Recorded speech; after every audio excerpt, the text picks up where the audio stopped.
welcome back to the RL Podcast. I'm your co-host Liv. And I'm your co-host Rachel. We just dive into it then? Let's dive into it. We're getting into a topic again instead of just like a catch-up, which we haven't done since the beginning. We're whipping stuff out of the vault to talk about. What are we talking about today? We were going to talk about like kind of reflections, honestly, back to like our thoughts on living alone. For the first time. I know that your mom had always told you that was important. She probably would never let me get through this lifetime without living alone at least once. Like she was just like, for as long as I can remember, she preached that you need to live alone at least once in your life, because that was one of her biggest regrets before getting married, was that she didn't have that opportunity. So she didn't have it until after the divorce. Wow. And that would be like, granted, this is coming from somebody who, yes, I have lived on my own before, and that would be a really crazy transition to go from a time of like being married where you think like you're always going to have a person to having to figure that out on your own. Yeah. Like I can't imagine the mindfuckery that she went through. Well, that and you just, there's so much that you don't know about yourself until you live alone. I think no matter how much you talk about it, you'll never fully understand the ins and outs of finances, keeping your place clean and tidy, like being responsible fully for everything, like being fully independent. There's so many different aspects to it that you just, it can only be seen once you are in that situation. And it's like, it sounds similar too. Like actually my mom always said something to me as well that kind of reminds me of what your mom said to you, but she was like, you have to know who you are before you can know who you want to be with. Yeah. And I feel like, for me at least in my journey here, that year living by myself and at least by myself, I feel like is a huge part of that, because you learn so many lessons, like how to count on yourself. Like you learn who you truly are, because if you want to keep like making excuses for something, like not doing dishes, right?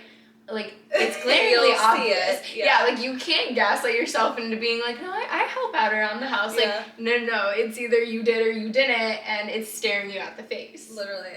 I was just in a studio. I was like in a 600 square foot studio, so it's not like there's a ton of stuff. But I'll say though, for a young female living by herself, aren't you like so thankful you're in a studio? Like I didn't want any walls, because like what if somebody's hiding behind it? You know what I mean? I never thought of that. Oh my god, me and my friends were always thinking about that. We were like, okay, like thank God, like if I come home, coast is clean.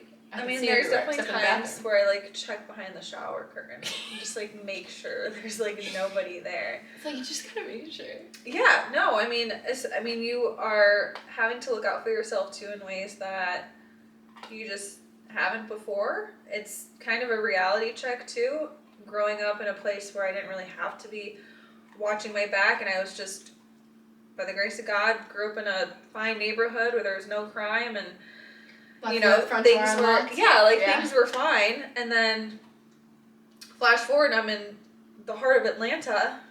How old were you when you went to move to live by yourself? I was in a 3-year relationship, and it was a serious relationship, and I actually remember thinking then that I'm like, I still need my year, but what if I marry this guy and then I never get my year? And then I'm like repeating what my mom did. Not that what my mom did was bad, but just that sense of, wait, but I have to do this. Like I have to have this year. Like I'm not ready yet for like that settled down. Like I haven't done it yet. Yeah. So it was like, I was like 20. I don't know why I lose track of this so easily. 24. Because when you're in your 20s, it starts to matter less. Yeah. Whatever, your early 20s, and what was 2020, going to 3 years, so like 2 years ago, 26, That's whatever. So crazy, because I forget that, honestly, same, okay? Yeah. Like, because it's crazy to say that was 2 years ago, because you're about to have your second baby. You're like married with 2 kids, and you live by, like you were literally living on your own, like basically 2 years ago. And for me, when I think about like, God, what year was it that I moved in with my now fiance? Because before him, I was in a lease in a studio apartment by myself, and it's like was not that long ago. Yeah, no, it's not that long ago, but it feels like an eternity. A lifetime ago. Yeah. Because we're just in such different spaces It's now. just a different chapter altogether. But for me, I know that this is different for you. That is a chapter that I look upon so fondly. Yeah. I do. I know you do. I do. And I love that for you. I had such anxiety going into it because for me, I had been living in Orlando for almost 4 years, and then I decided with work to move, to take the transfer to St. Louis.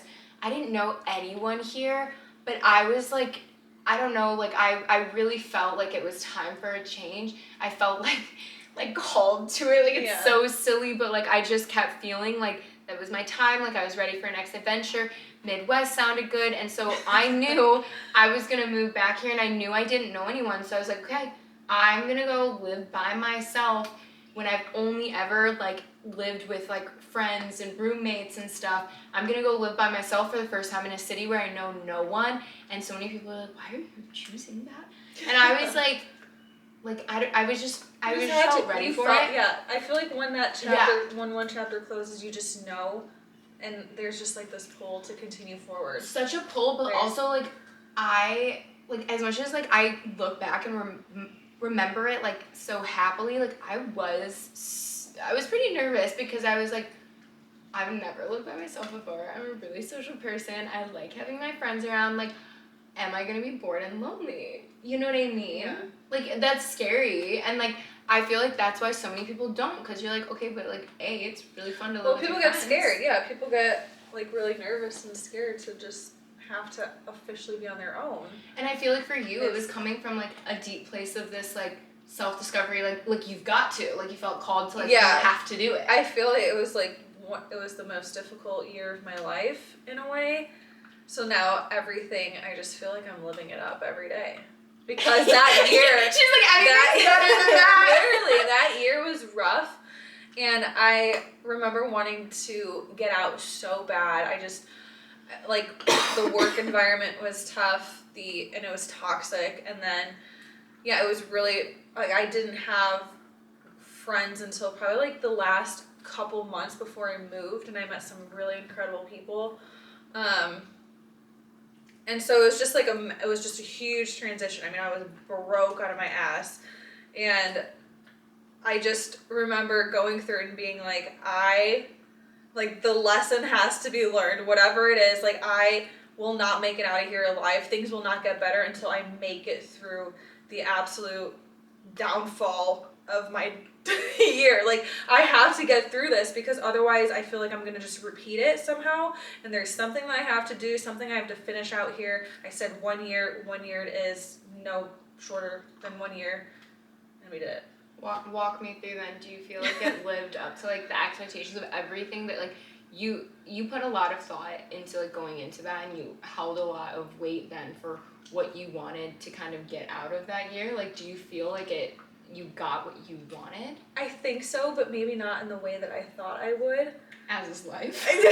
Like, you get what you are supposed to get, but then I'm like, okay, what story am I telling myself, or like what am I projecting out there that's causing me to keep having this negative experience? Like, I don't just want to be the victim of this. Of what? Of living by by just yourself? Like being not happy, like really going through the struggle. Like is finding the toxic, your happiness like from you. Yeah, like, is this toxic work environment, is it actually the work environment, or am I choosing to just nitpick at everything that sucks and like blame it on something? So like I really had to decipher what was actually environmental versus what is me. But I think it was, and like judging by what other people were saying and just the confirmation I was getting, it was definitely a toxic work environment that I was in.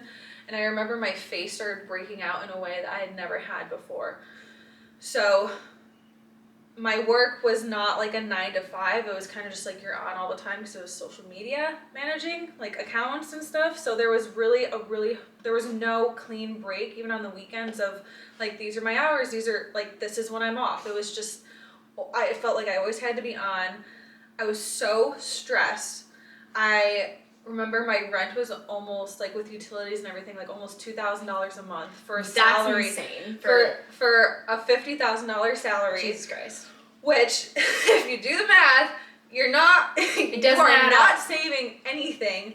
But my goal was to live on my own in the city, and that's what I did. And I picked to have an apartment and no car to live in the center of town, rather than like living further away and having a car and being able to drive to work. Like, So those are things that maybe like you think that you learned that year, like if you like going back and knowing what you know now about necessarily budgeting or like how like a city works and like what your values are to like what you need to pay for, do you think that you would do it differently or like No. you felt like you had to? no, like it was so, I feel that I was really, really good at learning what can I spend my money on versus what's gonna take my money really fast. Like, if you eat out every week and you're dropping $100 ordering food out every week, that's about $400 a month. Do I have a $400 extra money in my cash like pocket to go and eat out a bunch? No.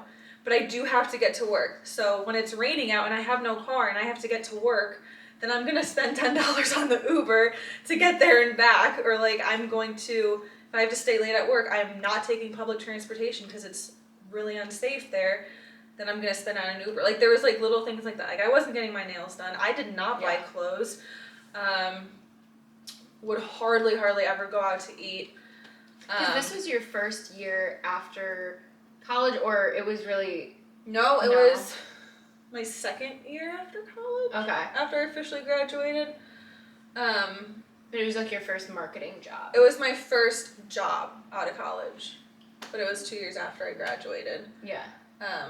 So like I just looked at all, I think just the whole money budgeting situation honestly stands out the most to me, because then if I had medical bills, like there were so many little things where I'm like, oh my God, if I get my nails done, that's like $60 here. But then now suddenly I've run out of toilet paper and I need to go buy groceries and all this is running out and suddenly that's $100. Now it's $140 I just spent. Like it was so survival mode where I'm just like, the little leftover I have is literally to survive. It's not to really play. And like I think so many people do go through like a phase like that.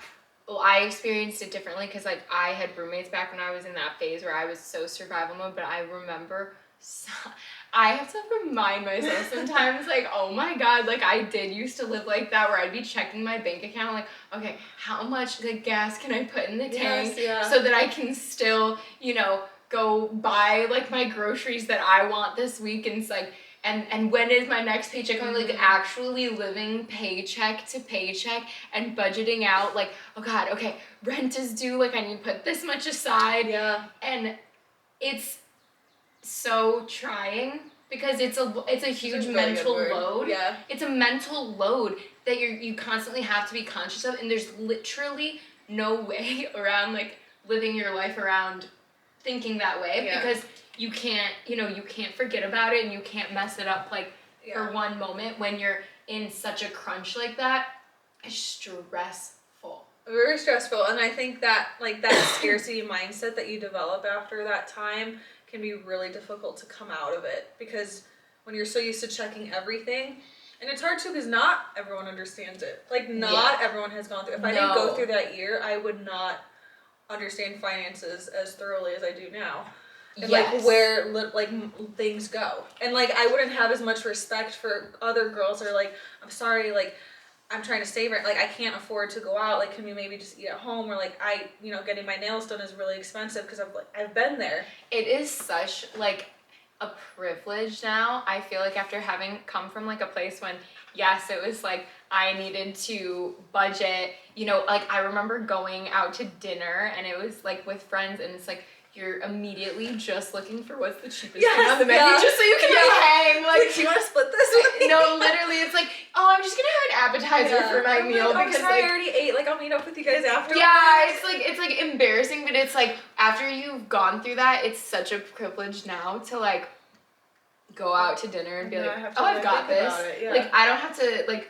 Well, and like, we don't even need to split the bill. Like, I got you. You know what I mean? Yeah. Like, it's like, actually, I didn't even look at the prices or your meal either. I'm gonna cover it, like, and everything's fine. I definitely have this, like, mode of, if, like, some girls or other friends are going through it, or like I see my younger self, or like my sister-in-law, right, like who's in college, I'm just like, oh, like I got you. You have because to. I remember, like, pay it forward. Literally, because really I remember is. that feeling when they're like, I got you, or like, don't worry about it. Like one day you'll be paying for your stuff too.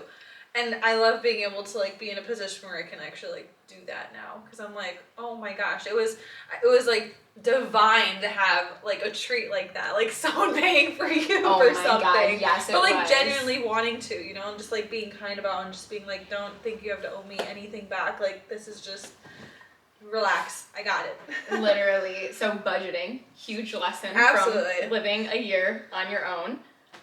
I feel like I learned that too, and I liked when you were talking about like the cleaning aspect too. Like I like that the year of like living alone that I had, like I like how much it solidified who I am as a person, because I don't question these things about myself.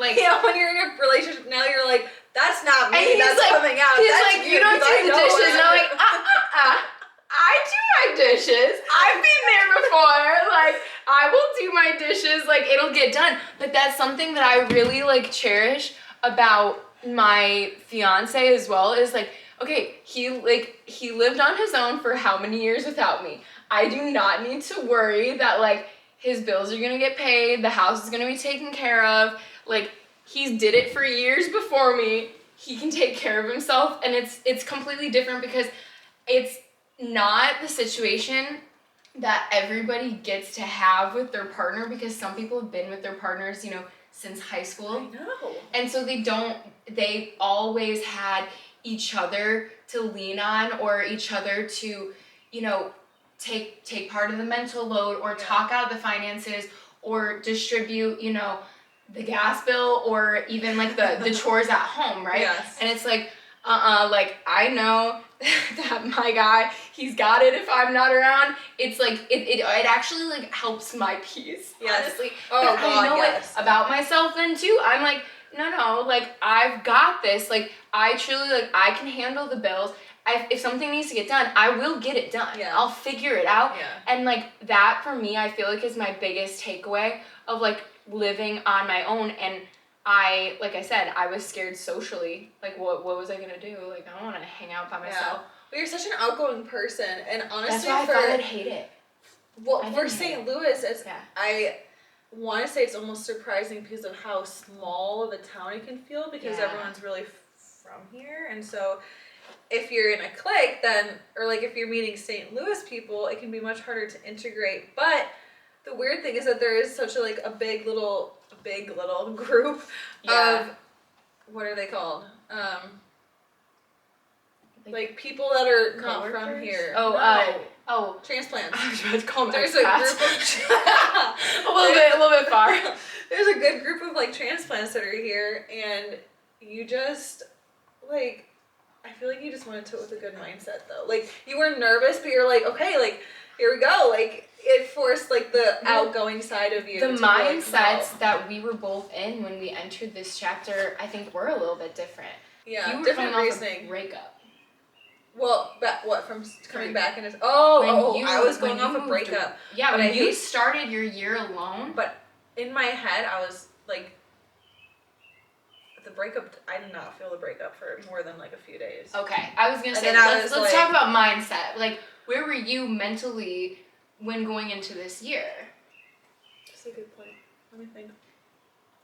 You tell me first. Okay, well, I guess.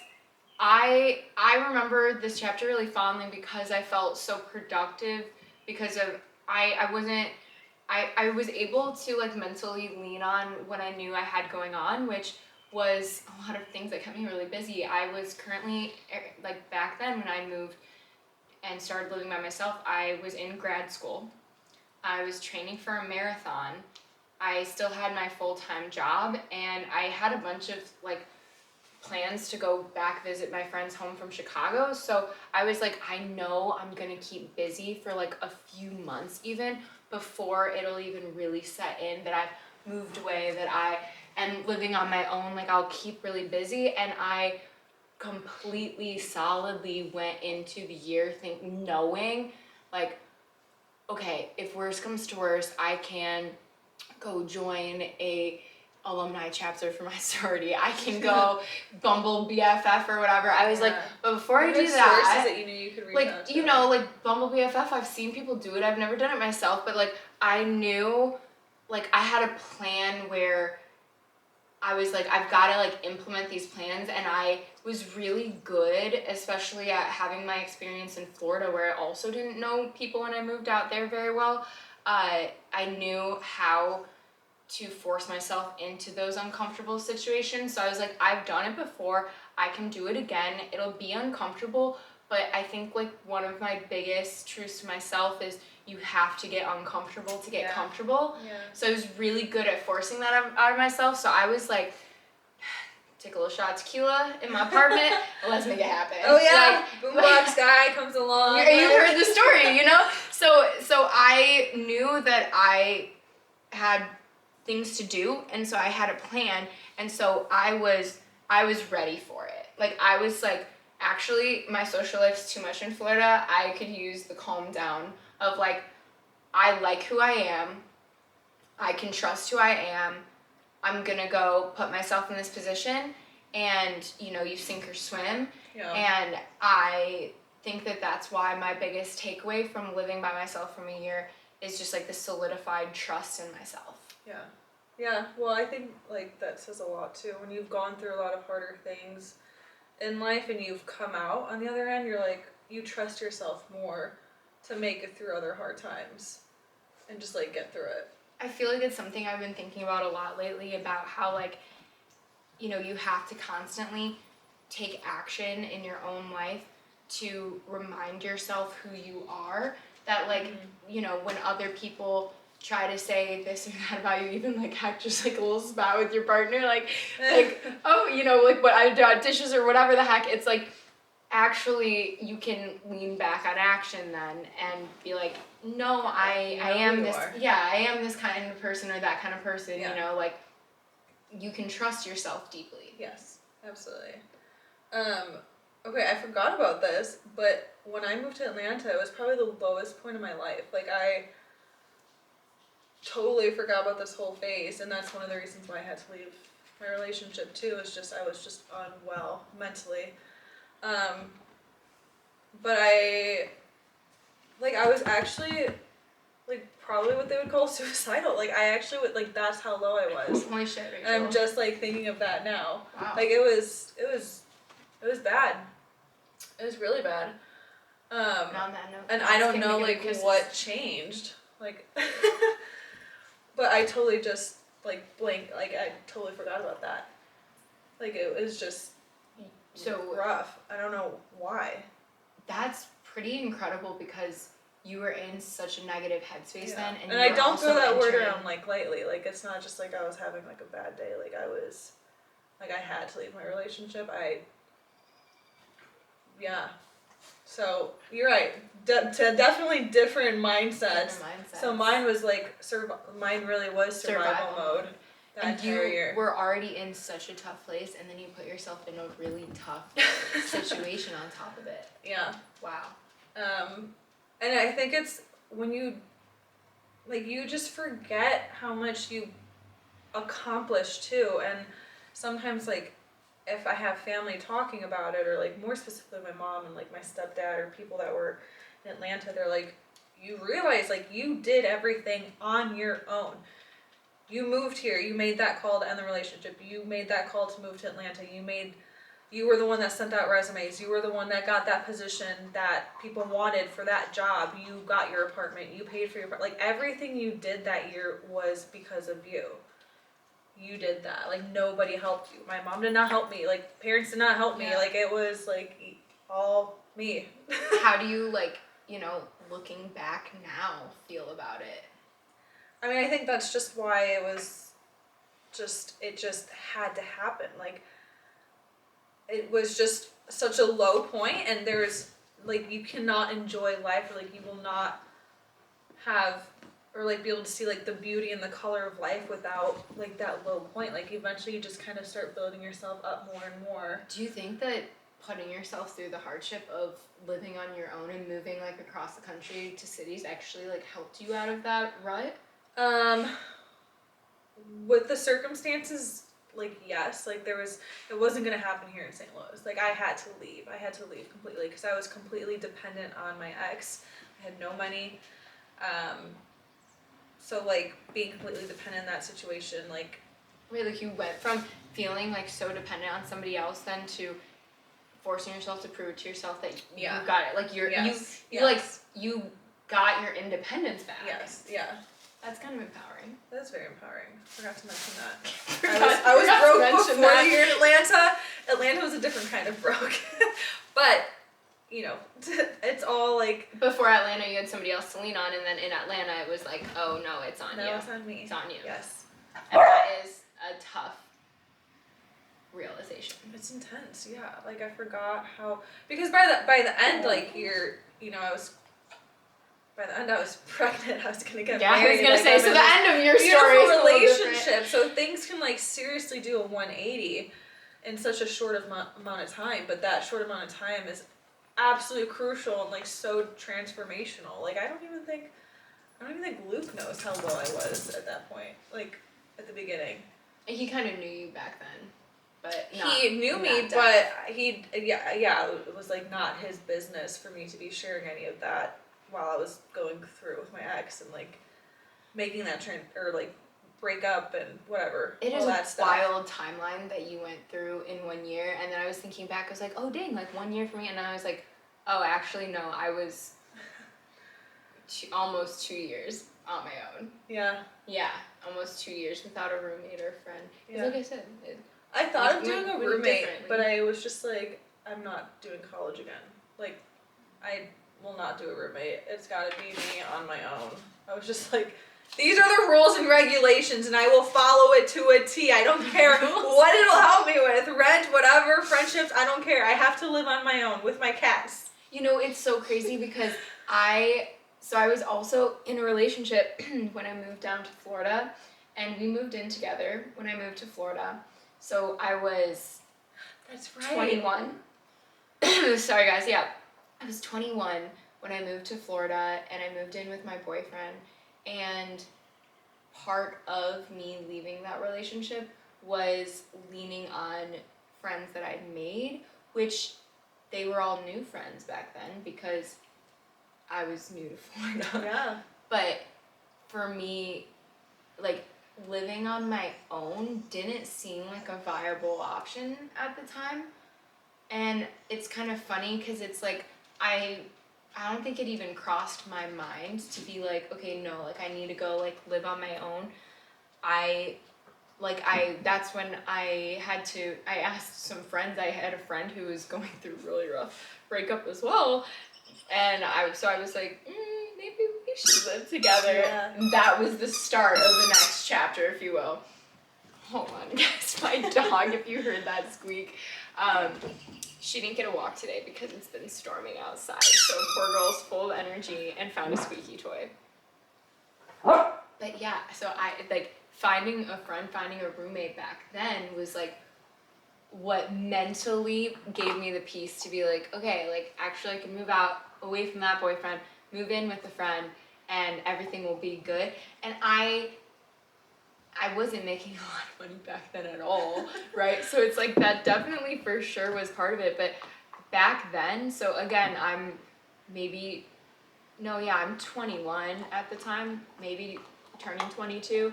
It never even occurred to me to go get my own place. Yeah. It was not on the radar. No, well, I think it's such a young age. I feel like roommates just make sense at that time.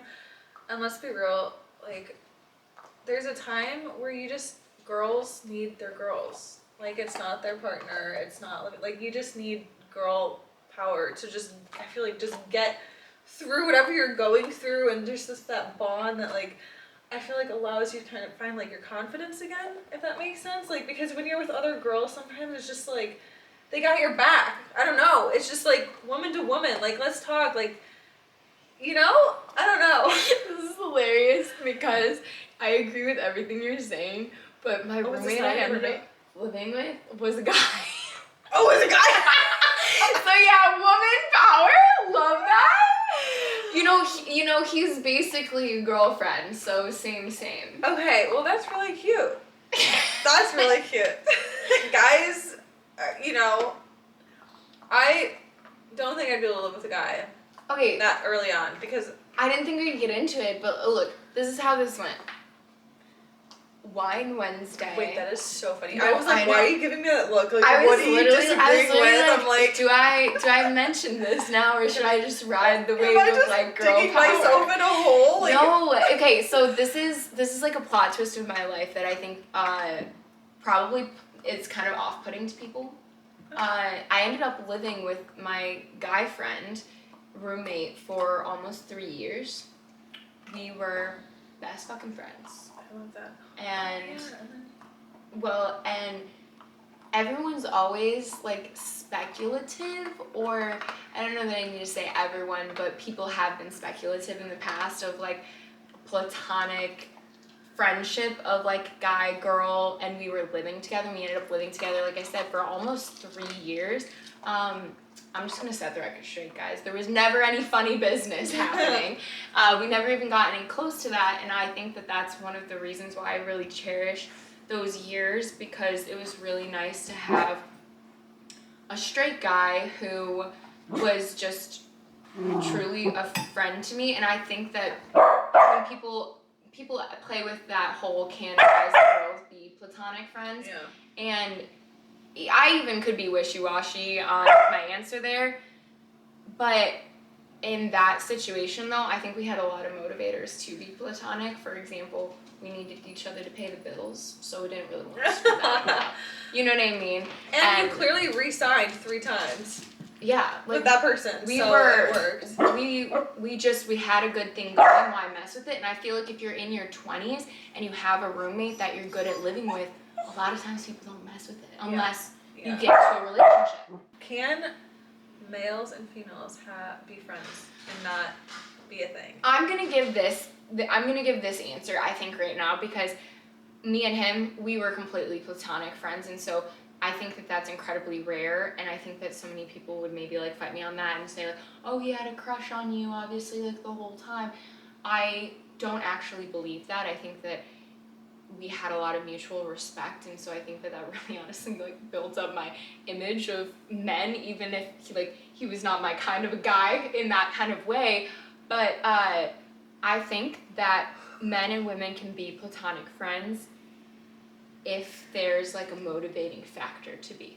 According to Esther Perel, she says yes, they absolutely can be friends. It's just everything is sexualized in society. Yeah, and it's like, that's what I think was really healing about our friendship, was that it didn't need to be. I think they definitely can be platonic.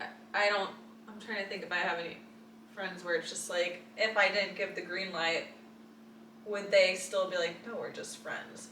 Not saying that in a bad way, I'm just like, I feel like...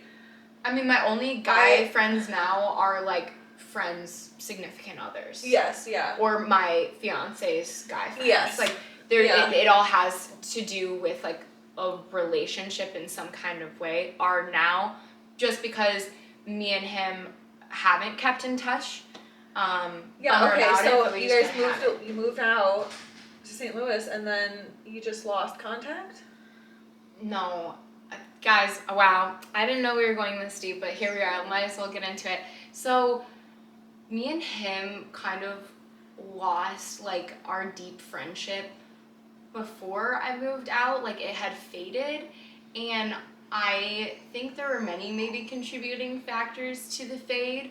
Like, my friends who knew me back in my Florida days could tell you like how close me and him were for a long time. I mean, this is Florida, you guys. We went through how many hurricanes and power outages. We went through COVID living together. I was like, are we gonna go like buy a bunch of board games? And he's like, honestly, Liv, not a chance in hell. I'm not gonna sit here and play board games with you. But like, we were best fucking friends for a long time because we were both coming out of bad relationships.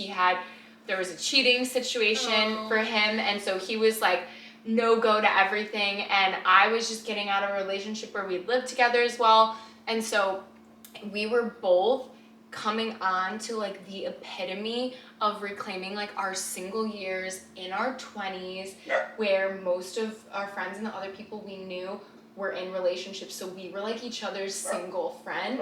So if people wanted to go out, like sometimes people wanted to join us, sometimes they didn't, but at least we always wanted to go out. You had like each other. I was like his wing woman, he was like my alone. wingman. Yeah, and we had completely different types. So there was never like, I don't know, like people say that there always had to be something, funky there because we lived together for so long. No, we had the proper laundry schedule. We stayed out of each other's way, and we would connect over drinking and partying in our young 20s when we were single. I would rag on him for the girls that he would bring home. He would judge the shit out of me for the guys I was talking to on Hinge. Those are just such great memories. And we would just rag on each other. Memory you guys have. He started dating this girl who I think was really uncomfortable with the fact that we lived together.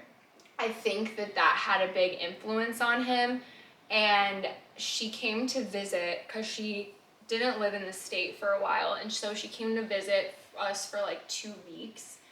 You guys, for 2 weeks in my house, it was like I didn't exist. Like I was a walking ghost in my house. Like they would ignore the shit out of me. And this was like my friend. Like I've heard all about this girl. Yeah. Right? Because he's so excited. He's so in love. They got like matching tattoos, right? Ooh. And like they were like, he was together? so excited. No, they're not. He was so excited about this girl.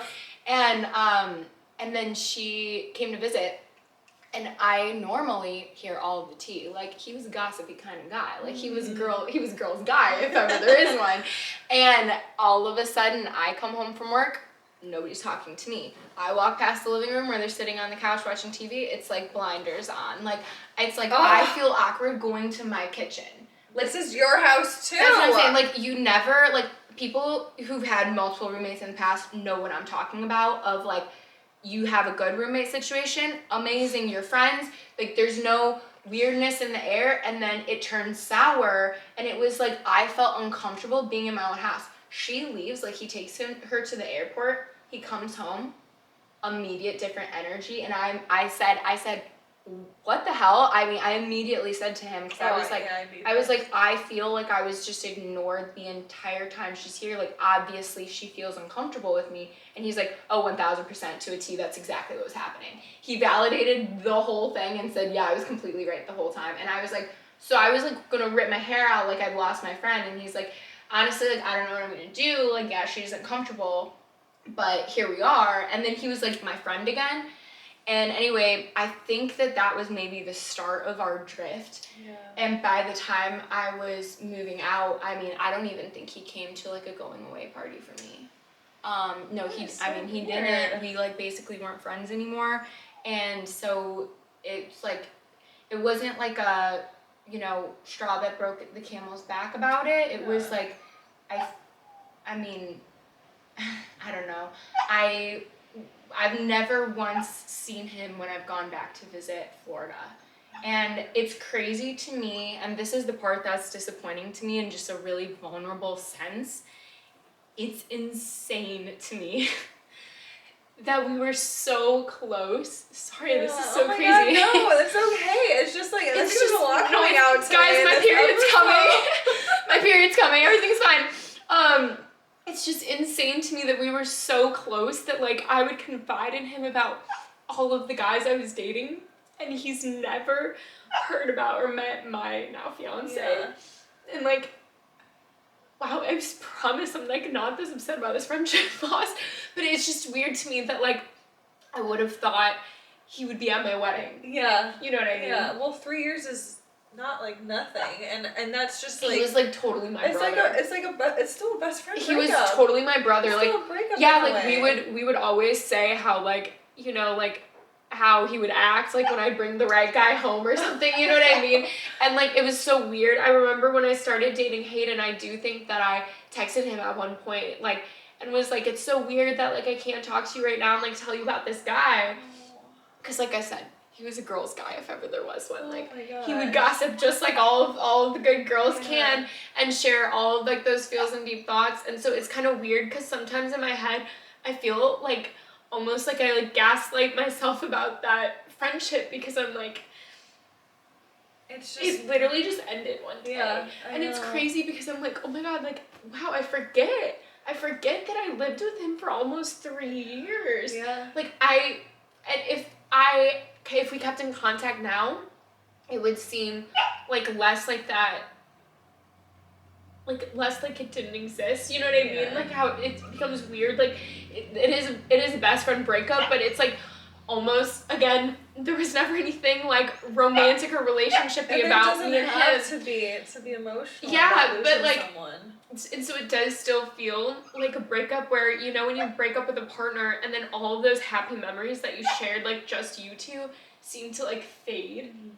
And then it's like you're the only one who remembers because there's nobody to like remember it with. Yeah. And I'm like, there's I loved that chapter. We had so much fun. Yeah. Yeah, there's so many ins and outs that are just that you two really just crazy, guys. And no one. I can't even believe I got emotional about that, but like literally, I promise my period's coming. Even if it's not, that's still like, I feel that like so deeply because it's 3 years is such a massive amount. I mean, it really is a big amount of time, and when you're so close with someone and then it's just done, that's like what is so, you cannot wrap your head around it because you don't know what happened. And it's just suddenly, it's like, how did we know like the ins and outs of this individual, and then suddenly it's just gone? Like, is this real? Is this a mirage? Like, did no, this I know. really happen? It pissed me off for a while because I really didn't know like why it was so like, felt like I couldn't hit him up anymore at all. Like it felt like he should at least be able to answer my phone call, you know what I mean? And one time, because one of my girlfriends still worked with him, because like that's how me and him even became friends. All of the friends I made when I moved to Florida initially was through work. I was really lucky for that. And so I knew I had a big group of people who still worked with him. And so I went to their office because I was visiting her and I was hanging out with her. And so I left a bunch of Post-it notes on his like desk because I was like, you should call Olivia. I was like, Liv says hi, you know, like all of that. And he sent me a picture of it and he said, stalker. And I'm pretty sure that's the last I've heard from him, literally ever. So weird situation, but honestly, really fond time in my life, and it was like really healing to have that friendship at that time. So I'm really grateful for that chapter. It's just so weird that of where we are now, that like sometimes I do wonder what Hayden thinks about it because he never met him. Like if he'd met him, it wouldn't be weird. You know what I mean? But yeah. Well, I mean, literally nothing happened in 3 years, and I don't know. We were just literally besties. feel it's literally just a genuine friendship. Yeah, it was genuine. So that's okay, and that those are just like wounds and chapters that I don't think ever fully heal, honestly, because it's so unanswered and so just like it will never make sense why some things end. Well, so I'm really happy to hear that your quote today was that yes, platonic relationships are a real thing. They are. Just that our world sexualizes things so much to the point that like I know he got questions about me, and I know like people would mention to me like, oh, he clearly he's in love with you. Clearly he has such a crush on you. And we lived together for 3 years. I think there would be plenty of opportunity if that was the case. Yeah. But there would have been opportunity then for him to make me feel incredibly uncomfortable and for me to go, fuck, now I have to would've. move out. Like, You know, I gotta go. If you know Liv, then you know she doesn't take shit for answers. Wow, like, thanks. Yeah, well, I mean, like, you have a very strong, I think, like, line of, like, what's acceptable, what's not acceptable, and you would not allow yourself to be in an unacceptable situation over and over and You over know again. what, though? I think that also is a lesson that I do believe comes from living by yourself, though, because you create such a world of, like, peace for yourself in your sanctuary. Like, you get the opportunity to do that. And so I think your boundaries become really clear because it's like, actually, like, I've found peace and, like, I plan to protect it. Like, I'm not going to welcome you into my world and, like, disrupt the peace, you know? Yeah. So it's, like, I think having found that for myself and from myself, it's, like, the boundary is just so clear. Yeah. It's just clear as day, where I feel like maybe I didn't even have that way back then, But maybe from that year of living by myself, that's something like that's like a strength that I was able to actually gain from it. Yeah. There's again, like, things are for you in sometimes a very twisted way, but those years That's alone, so like, teach you, like, you still came out with something. Like, you didn't. It's not just like it was good years and then it ended. And, you didn't leave without, like, you learned stuff through it, and you learned to be relentless and just like to trust yourself and to know yourself. And what's funny is, like, for both of us, like, we found happiness. We found happiness. This is proof, you guys. It's a trying year. Oh, there we go. Do the biggie. But, like, yeah, I mean, because even I'll say, like, I did have a way easier time living on my own than you did. Yeah. But I think that what I'll tell people too, I freaking recommend. Oh, I'm along with your mom that I recommend to live by if you get the opportunity. I know I have a lot of friends who will never experience that because, like I said, you've been with your boyfriend since high school or whatever. But if you have the opportunity to live by yourself for a bit, I think it's unmatched.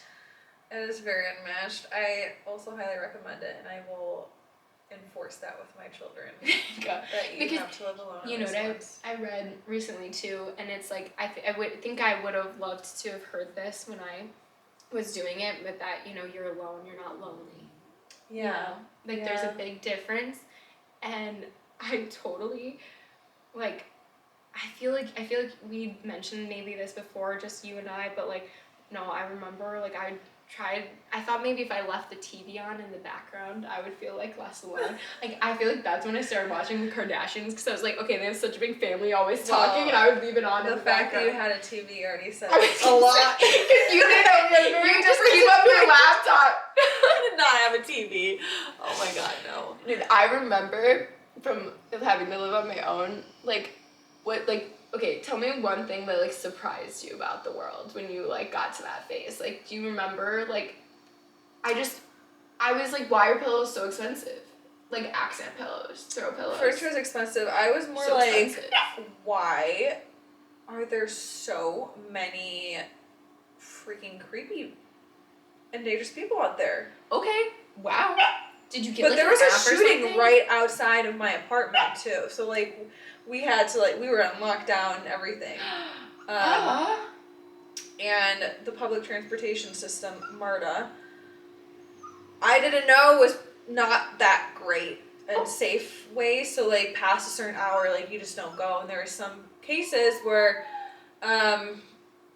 it just was too close. Like it was just too close of a situation gone, like that could have gone wrong. Like one time I was having to exit the metro, and there was like a group of guys that were coming in, and like I had to get out, and I would have no pepper spray is not going to do shit to protect you against big guys, ladies. Okay, it isn't. It's not going to do shit.